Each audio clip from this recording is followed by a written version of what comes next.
Chevalier du Savoir. Je suis à nouveau avec un ami de la chaîne que je suis toujours content de revoir, et il revient nous voir parce qu'il a une actualité. Ange Mathieu Mésadri vient nous présenter ses livres. Il vient, il m'apporte ses livres. Je les ai pas encore lus, ceux-là, contrairement à ce que je fais la plupart du temps avec les auteurs, mais c'est assez sympathique qu'on change un peu de méthode.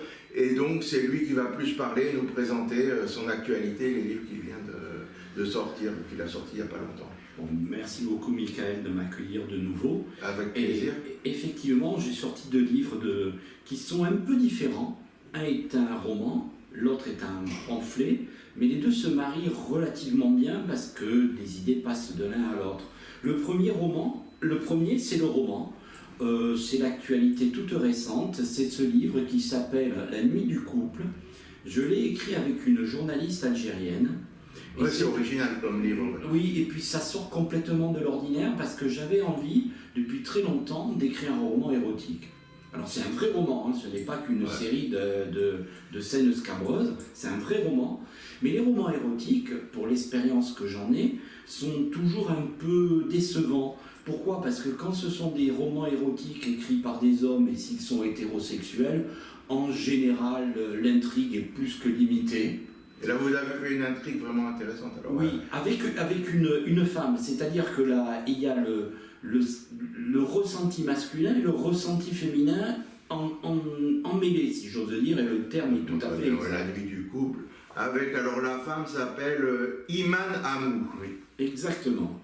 Et je crois que ça n'a jamais été fait, en tout cas moi je ne connaissais pas d'exemple de roman de ce genre, et c'est un vrai roman, je le répète, et peut-être qu'il est intéressant que je dise aux lecteurs qui me connaissent un peu grâce à vous, que le roman, celui-ci, La nuit de couple, commence à peu près en même temps que Le Fils de la Nation que nous avions déjà présenté. Ouais. En fait, le personnage principal du Fils de la Nation s'appelle Santou Sampieri, et c'est le neveu de Marc qui est le personnage principal de ce roman.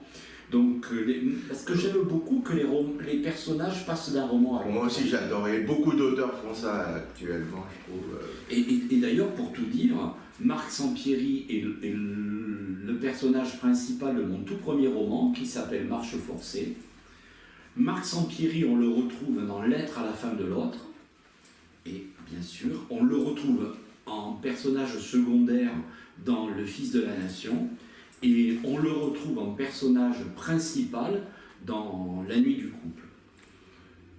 Très bien, ben ouais, ça donne envie, c'est érotique, mais ça s'inscrit bien de toute façon dans votre œuvre, ça fait partie à part entière puisqu'on retrouve les personnages. Oui, et puis en plus, il y a les idées politiques qui sont présentes, parce que effectivement, vous l'aviez remarqué, Michael, quand vous m'aviez interrogé pour Le Fils de la Nation, ce livre peut être pris aussi comme un manifeste nationaliste, en l'occurrence un nationaliste corse, et on retrouve les éléments de ce nationalisme. Dans Le Fils de la Nation, c'était clair que le personnage principal, Santou Sampieri, est nationaliste, puisqu'il libère la Corse de son dernier occupant en date, mais il n'est absolument pas raciste. Et là, si on peut le dire, son oncle le montre encore très bien. Mais aussi, il y a une petite idée politique derrière, c'est que, alors je ne déflore pas la fin, parce que vraiment la fin, le dernier mot est au personnage féminin. Le dernier mot est au personnage féminin, qui est donc une maghrébine.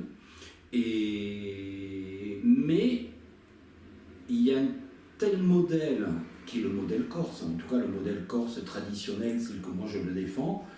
Eh bien, ce que je veux faire comprendre à travers ce livre aussi, c'est qu'un modèle qui s'assume est un modèle attractif.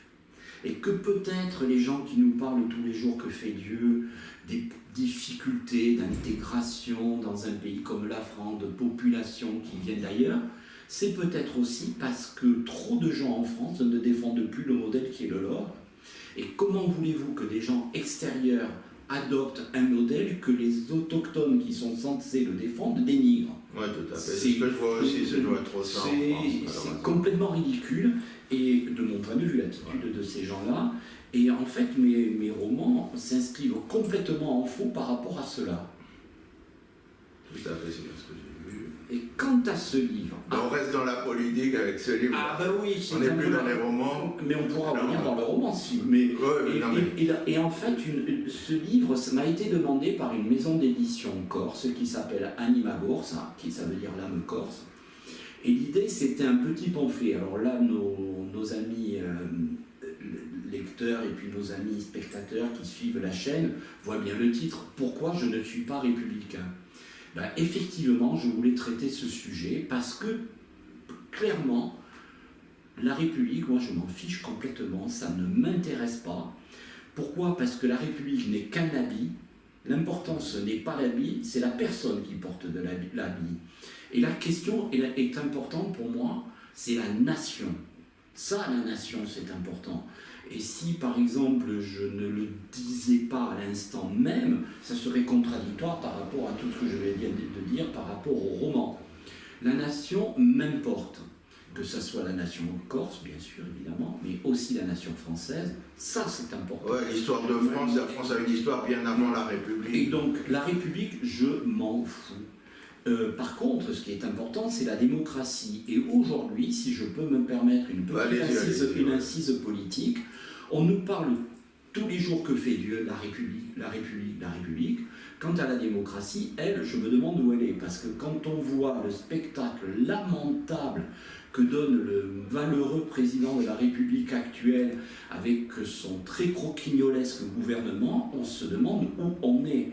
Si nous étions vraiment dans une démocratie, puisque le président de la République est rejeté par la population, puisque le gouvernement est rejeté, puisqu'il faut retrouver une majorité, nous irions aux urnes. Peut-être que le président serait réélu, peu importe, ça c'est un autre sujet. Mais nous irions aux urnes. Eh bien, on n'y va pas, au nom soi-disant de défendre une république qui ne respecte même pas ses valeurs.